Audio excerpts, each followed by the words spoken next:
ആറാമത് പറയുന്നത് expert panel ഏതെങ്കിലും തരത്തിൽ മെഡിക്കൽ പ്രാക്ടീഷണർ കുറ്റം ചെയ്തതായി കണ്ടെത്തിയാൽ എത്രയും പെട്ടെന്ന് അയാൾ നേരിട്ട് എക്സ്പേർട്ട് പാനൽ മുമ്പാകെ ഹാജരായി എന്ത് തരത്തിലുള്ള ട്രീറ്റ്മെന്റ് ആണ് അയാൾ രോഗിക്ക് നൽകിയെന്നുള്ള എക്സ്പ്ലനേഷൻ എക്സ്പേർട്ട് പാനലിന് നൽകണം. ഏഴാമത് ഇതിനു ശേഷമുള്ള റിപ്പോർട്ട് എല്ലാ എക്സ്പേർട്സിന്റെയും ഇൻഡിവിജ്വൽ ഒപ്പീനിയനിൽ റിപ്പോർട്ട് സമർപ്പിക്കണം.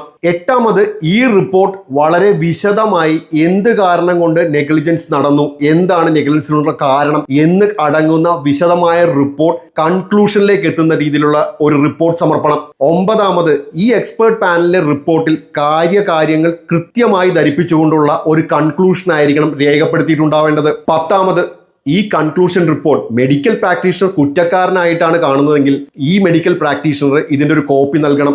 ഇനി അഥവാ മെഡിക്കൽ പ്രാക്ടീഷണർ കുറ്റവിമുക്തനാണെങ്കിൽ ഇതിന്റെ ഒരു കോപ്പി പരാതിക്കാരന് കൊടുക്കണം. പതിനൊന്നാമത് ഈ കൺക്ലൂഷന്റെ അടിസ്ഥാനത്തിൽ അപ്പീൽ പോകാനുള്ള സ്വാതന്ത്ര്യം പരാതിക്കാരനും മെഡിക്കൽ പ്രാക്ടീഷണറും ഒരുപോലെയുണ്ട്.